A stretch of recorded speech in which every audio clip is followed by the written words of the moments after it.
So ignition, what that means is that we got more energy out of an experiment than the energy we put in with the laser. We have a little pellet that's filled with hydrogen isotopes that can undergo fusion via the same process that happens in the sun. This is the reason why the sun is really hot. By using our laser, we can drive conditions inside of this capsule up to conditions that are similar to those on the sun and create fusion.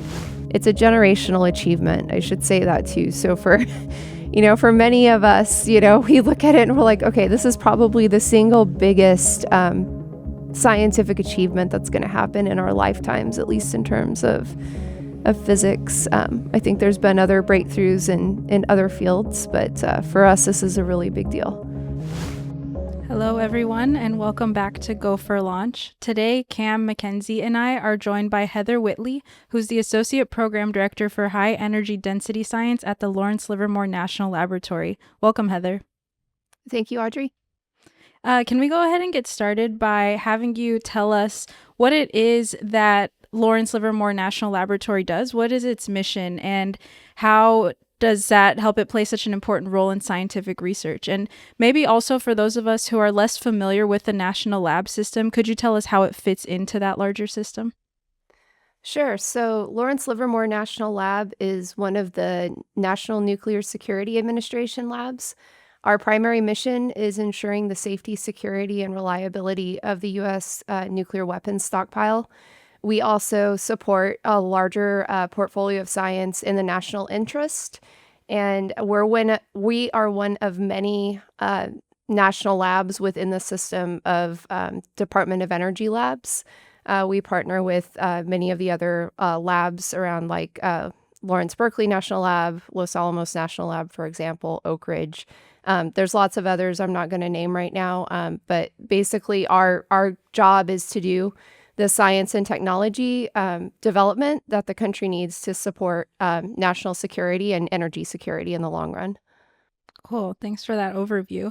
Can I ask more what your role is at the lab, and also what it is that your team is doing in the field of high energy density science?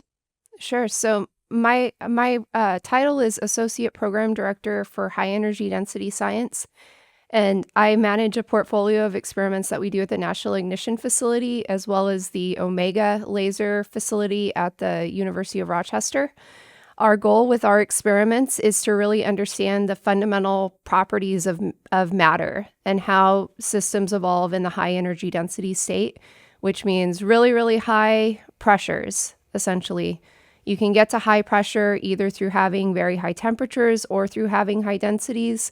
We're interested in situations where you have both high pressure and high density happening at the same time. So that's relevant for understanding inertial confinement fusion, with inertial fusion being a potential energy driver. It's also relevant for astrophysics and for geoplanetary dynamics types of studies. It's also relevant for understanding the physics of some of our stockpile questions. So we support a variety of different basic science, inertial confinement fusion science, and also weapons physics goals within my program. That sounds incredibly diverse, and also maybe very high level as well. I'm sure that the people that are involved with these kinds of things have a basic understanding of what all you just talked about means. But if you could explain for a little bit of our maybe less experienced audience what that kind of stuff looks like, and specifically, what is the educational path to get into these kinds of things? Because I know that all of those topics would be a little more niche, but what educational background feeds into this? So that's a great question, Mackenzie. Thank you. So there's many, many different topics, as you mentioned, that we could do a deep dive on. I'm going to pick materials because there's a lot of overlap with a lot of different areas of science. So one of the core mission areas for us is understanding how materials respond in the high energy density regime. And so basically, we have a lot of simulation models that we've put together based on very basic physics, math, chemistry types of models. And in general, we can do computer simulations to look at how do models evolve when they're shocked. So one example of this would be, say, if we want to deflect an asteroid, and we try to deflect that asteroid by crashing something into it, how does that impact or put energy into that asteroid, right? If we're talking about doing nuclear asteroid deflection, then the source of energy may be in the form of radiation, X-rays, right? So how do those X-rays interact with that material? So at facilities like the National Ignition Facility, we can do experiments to test out those computational tools. So we can create high pressure environments or high X-ray flux environments in order to see how do the materials respond, and do our theoretical and computational tools agree with the data. These types of experiments on materials also help us understand planetary physics and the formation of the universe and evolution of stars. So there's a lot of different kind of thrust within the materials area. Within our NNSA program, we do experiments on plutonium specifically to study how plutonium behaves at high pressures to help inform our stewardship program. In terms of backgrounds, so I mentioned computation, I mentioned math, I mentioned physics, I mentioned chemistry.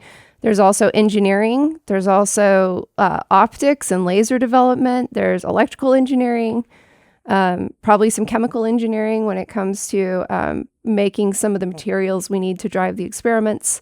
A whole lot of different skill sets actually go into making this happen. And that's one of the cool things about the national labs is that we are able to bring together large teams of folks with a diverse set of backgrounds, both technical backgrounds and also their life experiences, in order to make these big science goals possible.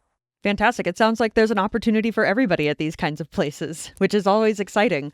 So with the education and career path, would you say that majority of your people or the people that you work with have more than a bachelor's degree? Are they getting research experience? What would you say is a general educational and career path that people can take to get to these kinds of places?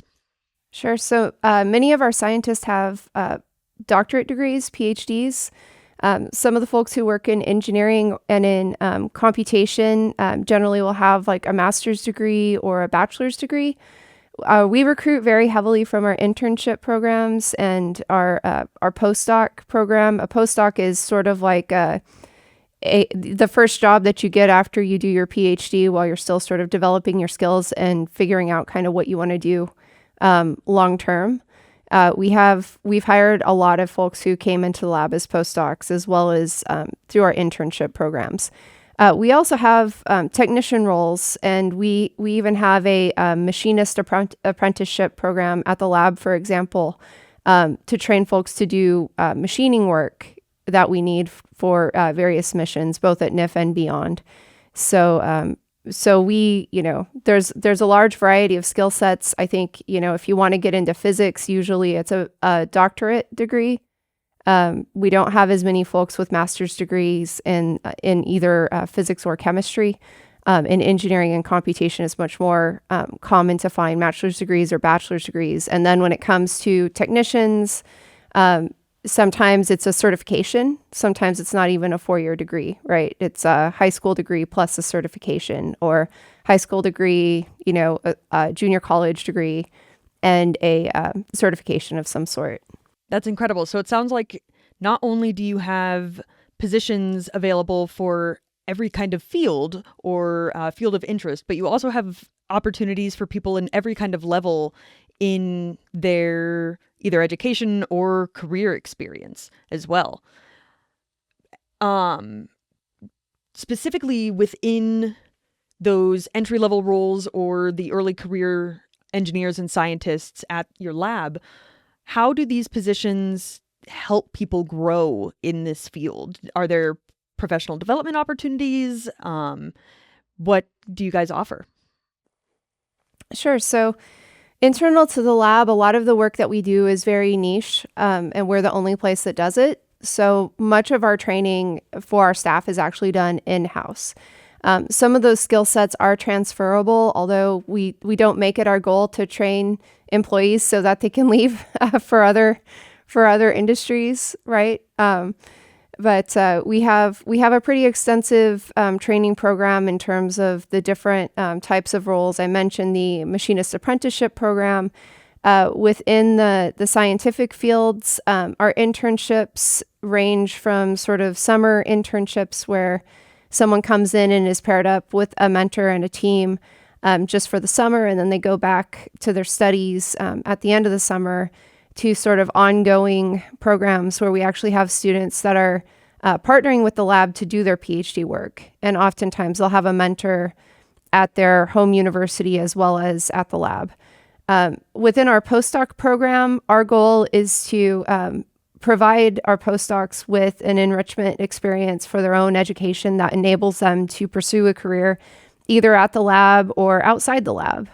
So in general, they're coming in, they're working on very high profile research that they publish in journals. And, we send them to conferences and help them to engage with the broader community to grow their networks.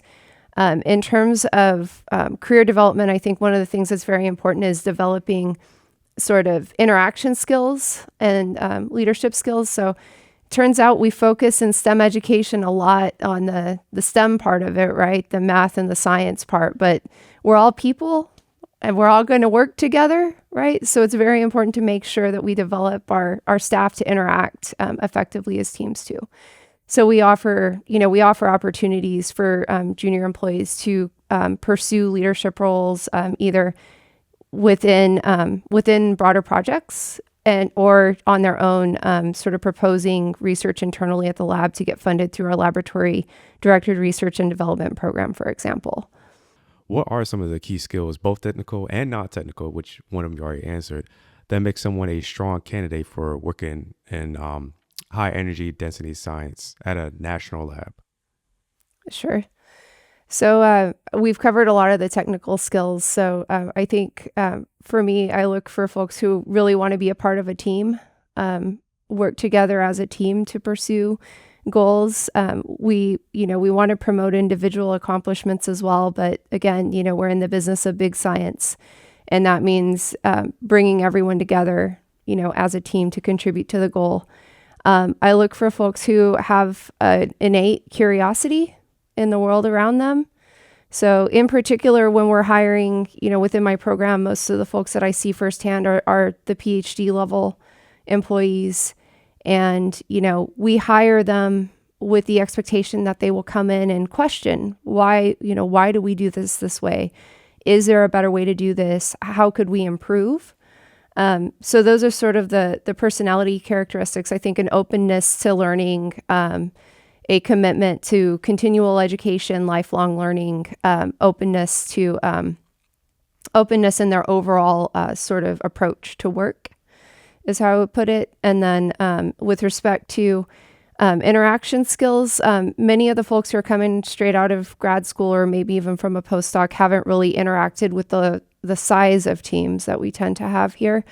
I tend to ask questions that, when I interview someone that probe a little bit into, well, tell me about this project that you did, or tell me about this paper that you wrote, and how did you interact with your co-authors, right? Like, what did that look like? Because that gives me a gauge for how they view collaboration, right? As well as, sometimes I'll ask them about, did you have any problems that you had to overcome to get this project done, right? And look at how did they approach the problem, both in terms of technical problems and in terms of, the dynamics of working with others. Definitely enthusiasm is a big part of it. Sometimes one of the things I'm interested in knowing too is how much time have you actually put into learning about our organization. So we have some nice stuff on our website. We have a great YouTube channel that the lab has put together. And sometimes I want to see, has this person spent a little bit of their own time, learning about what we do? Are they, is it that they're more interested in California? Is there a specific topic they heard about that they're really interested in? And the other question I have, you mentioned about internships, fellowships, a little bit. How do internships, fellowships, or collaborations with universities play a role in preparing preparing scientists for careers in the Livermore National Laboratory? So the internships can serve two different roles. One is that it gives the student or the candidate a sort of inside glimpse of what it's like to work at the lab. So they can get more information on, do I feel like this is the environment that is right for me? The second thing is sort of training in some area that, the lab is working in. Now, many of our interns and even many of our postdocs end up becoming staff members in a different area than where they did their internship. That's one of the nice things about the lab, too, is that it is relatively easy to move around between different areas. We do also hire a fair number of folks who've never done an internship, so I don't want to give the impression that the internships and the postdoc programs are the only way to kind of get an in, but it does help, I think, both for the candidates who are interested in the positions and for us to have that sort of early phase interaction. Again, it can also help the candidates to enrich their picture of where they might want to go within the lab. So just from seeing what we put out on the YouTube or whatever, we may have they may have certain expectations of what a job is like, and, coming to the lab and working with the team, they see what it's actually like, right? As opposed to what it sounded like, if that makes sense.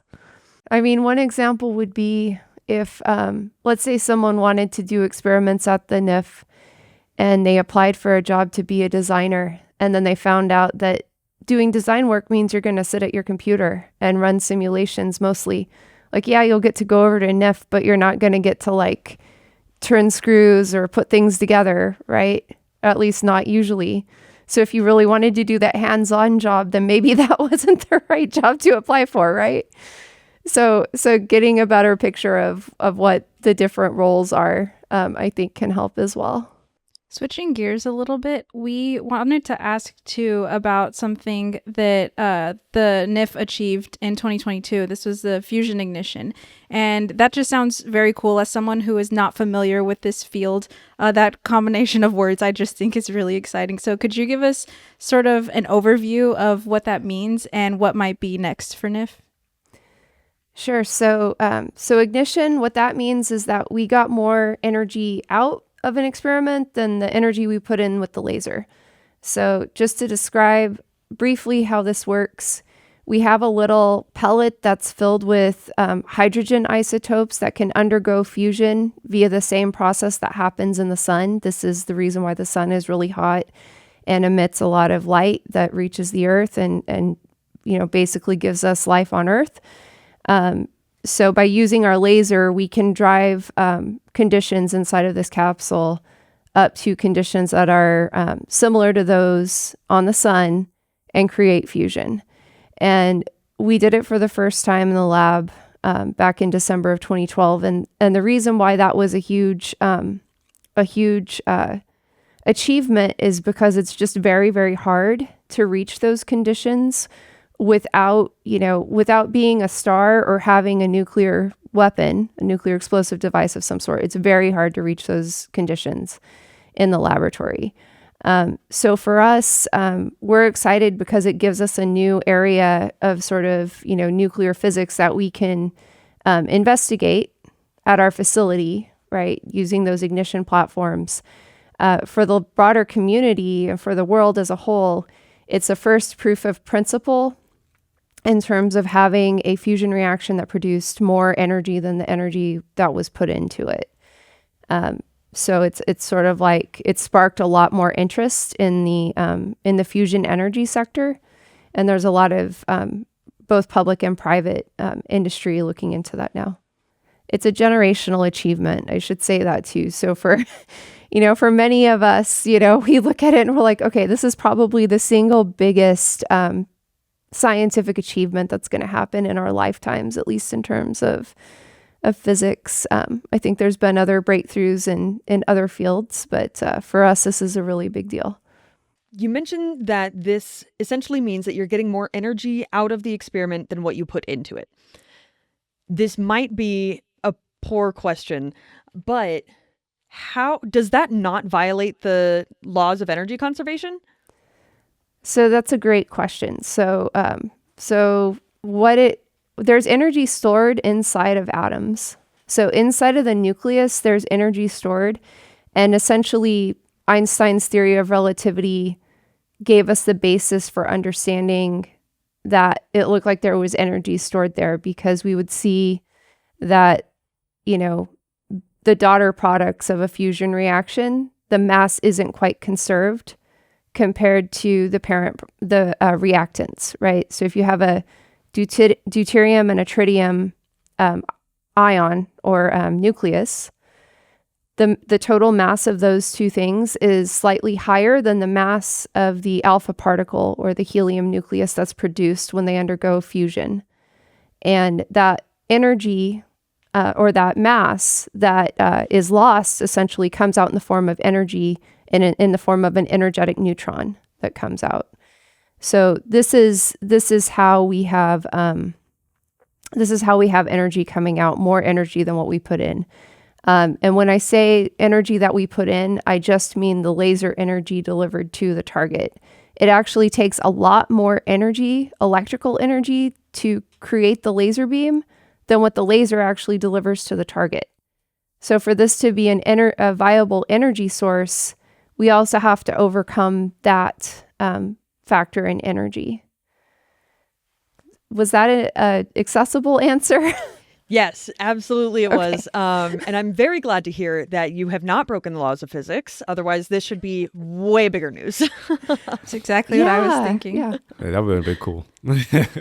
Well, for anyone who was not already interested and excited by the field of high energy density science, for those students and professionals and people listening to the show who now want to pursue a career in this field, or maybe even at Lawrence Livermore National Lab, we talked a little about internships and fellowships. You mentioned that that's not everybody's way in. So can you tell us a little bit more about some ways that those people can get their foot in the door and start making connections in this field?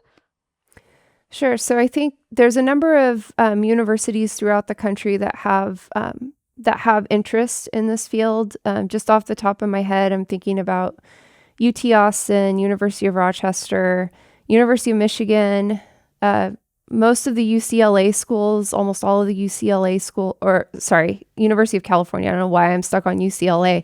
I didn't even go to UCLA. I went to Berkeley. So the UC schools, I think even many of the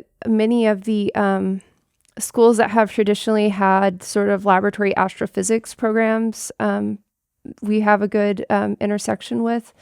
So there's a number of different universities that are doing research that's, aligned with Livermore. University of Washington does a lot of work in materials also, for example. There's a lot of universities out there. For students who are really interested in our lab, I think one thing they can do is, again, looking at our YouTube and our media that we put out, right? And not being afraid to network and reach out. So, our laboratory scientists attend basically all of the major national conferences. And we also send employees out to some of the career days at the universities that invite us to come out to career days to recruit. So, being open to talking to someone and making them know you or know about you is a first step in the process. I can describe my own path because it's sort of not traditional.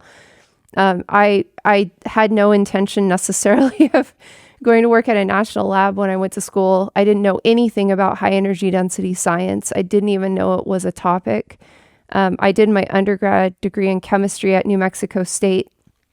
And then I got into doing computer simulations, computational chemistry, went to Berkeley for my PhD. Coming out of Berkeley, I started looking at jobs essentially in the Bay Area and in New Mexico, because I felt like I either want to stay in the Bay Area or I want to go back home. And those are my two options. So I happened to run into somebody from Los Alamos at a career fair at Berkeley. And that was sort of the initial, developing an understanding of what kind of skill sets they were hiring, and the fact that like my skill set may be interesting to them in terms of, theoretical physics and chemistry. So after that, a couple of the folks I worked with at Berkeley actually ended up coming to Livermore for postdocs, and I started to learn a little bit more about Livermore. I actually reached out to the person who had hired them and just like cold emailed him and said, hey, I'm going to write a proposal for this fellowship at Livermore. I don't know if I'll get the fellowship, but I'm really interested in your lab. So he said, great, like send me your proposal or whatever. And I sent it to him.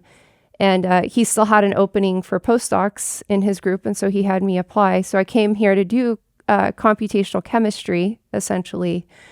I ended up getting involved in high energy density science initially through our laboratory directed research and development LDRD program, because we were interested in applying some of the theoretical chemistry methods to high energy density plasmas.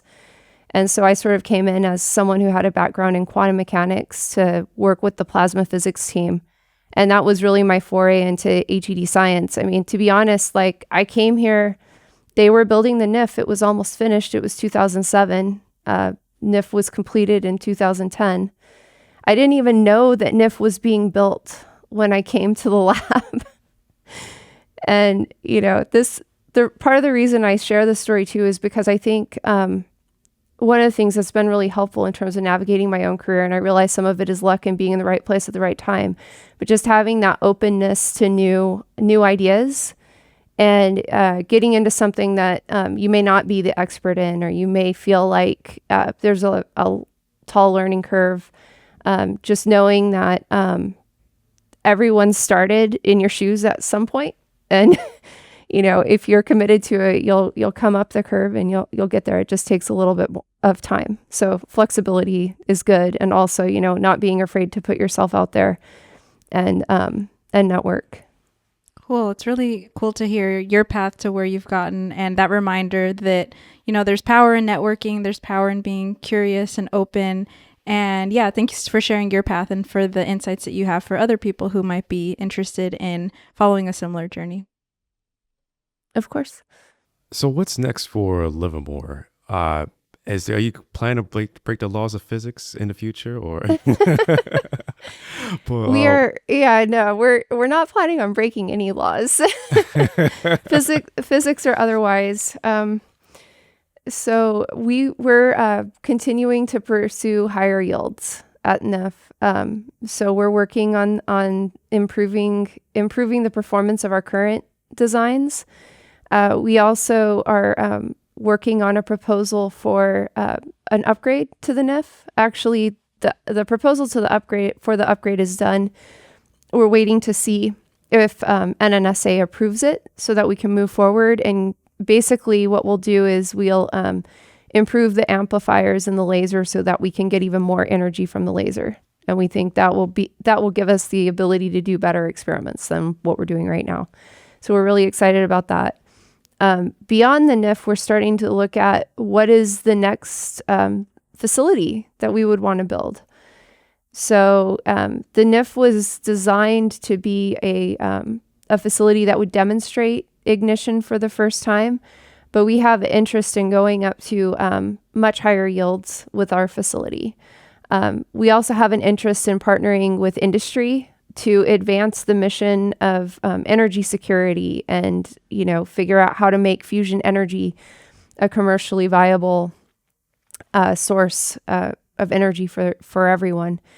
So I think for us, our next steps are really focused on, what comes beyond the NIF, and also on these public-private partnerships to advance commercial fusion energy. How is there like a certain estimate for how long it would take to build this new facility? That's a great question. So given that the NIF took about 10 years to build, I'm going to guess that once we started building it, it'd probably take about 10 years to build. That being said, the NIF was brought up in pieces. So we had like NIF early light, which was part of the laser being operational, I want to say in about 2004 timeframe. So if we were building a new facility, we'd probably have something like that where it's sort of a smaller scale thing that's available earlier. And with the projects that are going on now, these forecasted projects, locations, everything, what can our audience look forward to as jobs in demand? What are we going to need in order for all of this to start running and making progress? Yeah, that's a great question. So I think, there's different types of technology that are candidates for this facility, and lasers is one of them. The other is pulsed power. There's a pulsed power machine right now at Sandia called the Z machine. If folks are interested in learning some more about that, Sandia has information online about the Z machine as well. I think, engineers will always be in high demand at these facilities, as well as, computational scientists, physicists, chemists, materials engineering or materials science in terms of building the targets, optics, laser experts.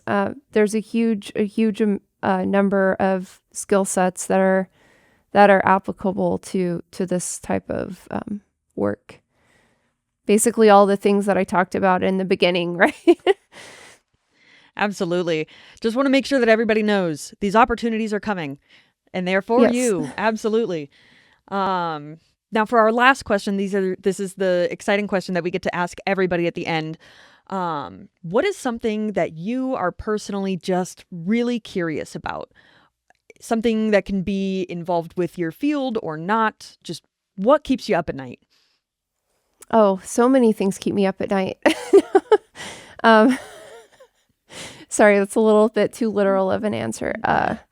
So I came from a group at Berkeley that did a lot of work in quantum computing, and that's been one of the fields that I continue to follow. I've just always been interested in quantum computers as sort of the next generation of technology that may give us more in terms of computation.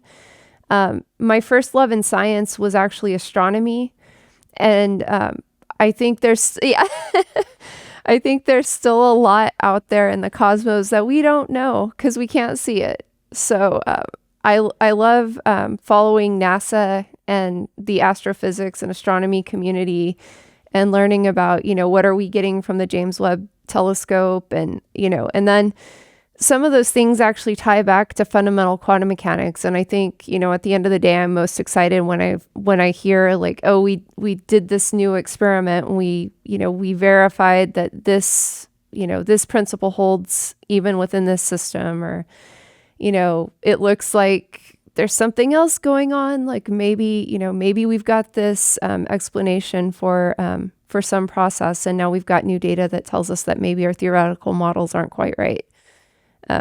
My background being simulation and computing and sort of theoretical science, I tend to go back to, math is a construct for describing the world around us. And, we do the best that we can with that. But our understanding has to evolve as we get more information. So I'm always excited when there's a new kind of observational breakthrough in astronomy, astrophysics, quantum mechanics more generally, that then ties back to something in the theoretical world. In terms of improving our understanding. Absolutely. One of my favorite things to tell people, if you couldn't tell by the silent cheer, my background is in astrophysics and astronomy. But my favorite thing to tell people is math says yes, reality says no. Yep. So true. Yeah, and that was sort of the case. So we started doing experiments at the National Ignition Facility in 2010, and we had simulations that said that we would get ignition right away. So I think the expectation was we'd tune up the laser pulse a little bit and fix the shape of the implosion, and we'd get ignition and we'd be set, right? But it actually took us 12 years. And the reason why is because we didn't have every aspect of reality in those simulations. We didn't understand how much the capsule quality mattered, or how much the power and laser delivery would need to be improved over the years to get to the point that we could drive a nice implosion. So it's really a big deal when you get data and you can then go back and check your models. Yeah, that sounds super cool. And it's been really fascinating hearing from you today and learning more about the field of high energy density science, what's going on at Livermore, how people can get into these careers, and one of the many things that keeps you up at night. So thank you again for being with us today and for sharing with us and with our audience. We really appreciate it and hope that this is some good insight for anyone who's listening out there. So thank you, Heather. Awesome. Thank you. Bye, everyone.